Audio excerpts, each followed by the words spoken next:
चलिए जानते हैं आज की देश और दुनिया की सिलेक्टेड काम की और महत्वपूर्ण 50 बड़ी खबरों को मात्र 10 मिनट में। पर अभी तक आपने वीडियो को लाइक नहीं किया है तो वीडियो को लाइक कर दे।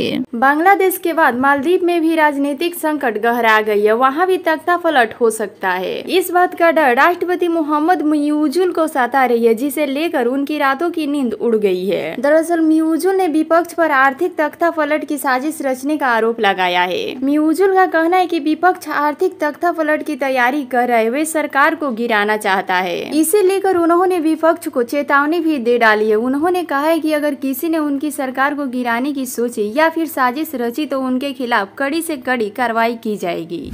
पश्चिम बंगाल की मुख्यमंत्री ममता बनर्जी के आग वाले बयान को लेकर सियासत गर्मा गई है। बीजेपी के कई सीएम और नेता लगातार मुख्यमंत्री को आड़े हाथ ले रहे हैं। बात तो यहाँ तक आ गई है कि बिहार के बीजेपी प्रदेश अध्यक्ष दिलीप जायसवाल ने तो बंगाल के सीएम ममता बनर्जी को चुनौती दे दिया और कहा है कि बिहार में वह एक माचिस जलाकर दिखाए। दिलीप का कहना है कि बिहार में ममता बनर्जी एक माचिस भी नहीं जला सकती है, देश जलाने की बात तो छोड़ दीजिए। दिलीप जायसवाल ने बंगाल की मुख्यमंत्री पर तंज कसते हुए कहा है कि राजनीति की गाड़ी चलाने के लिए इन नेताओं का नैतिक पतन हो गया है।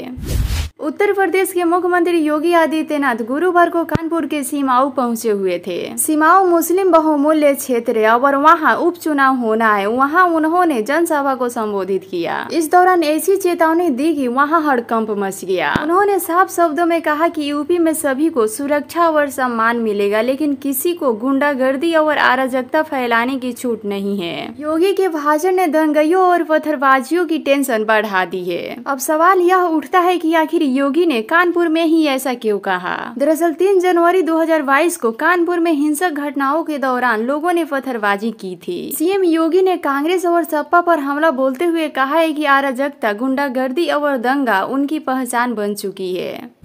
भारतीय जनता पार्टी ज्यादा से ज्यादा मुसलमानों को पार्टी से जोड़ना चाहती है। इसके तहत बीजेपी अल्पसंख्यक मोर्चा को बड़ा टारगेट किया है, जिसके तहत 50 लाख मुसलमानों को पार्टी से जोड़ना है। बीजेपी ने इस लक्ष्य को हासिल करने के लिए ऐसी खास रणनीति बनाई है कि विपक्षी खेमों में खलबली मच गई है, क्योंकि विपक्ष मुसलमानों को अपने मजबूत वोट बैंक के रूप में देखता है।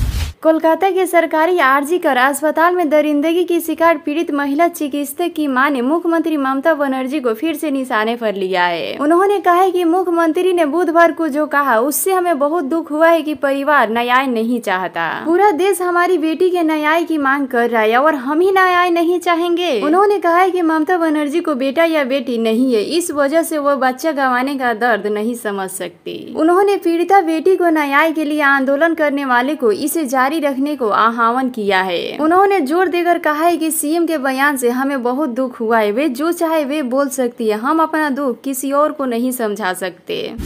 बलूच लिबरेशन आर्मी ने पाकिस्तान चीन को 48 घंटे में बलूचिस्तान छोड़ने का अल्टीमेटम दिया है। इसके साथ ही बहुत जल्द ऑपरेशन हेरोफ का दूसरा फेज शुरू करने की धमकी भी दी है। बलूच लिबरेशन आर्मी के साथ ही तहरीक एवं तालिबान पाकिस्तान के आंतरिक में भी पाकिस्तान में तबाही मच रहा है। क्या है अल्टीमेटम, इसके मायने क्या है, एक कैसे पाकिस्तान चीन के लिए चुनौती बन चुके हैं।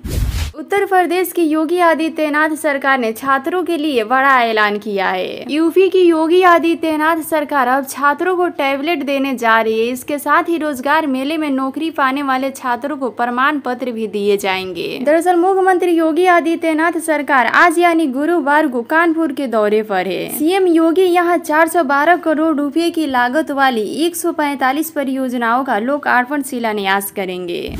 लोक जनशक्ति पार्टी के अध्यक्ष चिराग पासवान इन दिनों बदले से नजर आ रहे हैं। पिछले कुछ समय से वे बीजेपी के फैसलों पर लगातार सवाल उठाते हुए दिख रहे हैं। चिराग के बदलते हुए रवैये पर राजद ने कहा है कि बीजेपी उनकी पार्टी को छोड़ना चाहती है। रामविलास गुट के 3 सांसद बीजेपी के संपर्क में, अब इस मामले में चिराग पासवान ने प्रतिक्रिया दी है। राजद की ओर से पार्टी में टूट की खबरों पर चिराग पासवान ने कहा है कि काठ की हांडी बार बार नहीं चढ़ती है।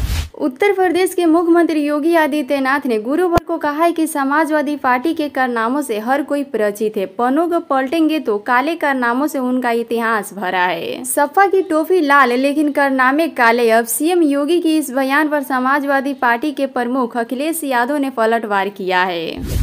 बिहार विधानसभा में नेता प्रतिपक्ष तेजस्वी यादव द्वारा कानून व्यवस्था पर सवाल खड़े करने पर स्वास्थ्य मंत्री मंगल पांडे ने हमला बोला है। मंगल पांडे ने कहा है कि लालू राबड़ी राज के 15 साल की भयावता की कहानी किसी से छुपी नहीं है। उन्होंने कहा है कि गैर सरकारी आंकड़ों में मीडिया रिपोर्ट के मुताबिक लालू यादव के शासन की शुरुआती से अंत तक में अपहरण कांड की संख्या 6494 रहे। सरकारी आंकड़ों के मुताबिक कुल 35 डॉक्टरों का और 27 इंजीनियरों का अपहरण हुआ था। मंगल पांडे ने कहा है कि यह वह भयावह दौर था जब मां अपने बच्चों को स्कूल भेजने से डरती थी। लोगों के बाहर गए सज्जन अगर शाम तक लौट नहीं आते तब तक पूरे परिवार में बेचैनी रहती थी।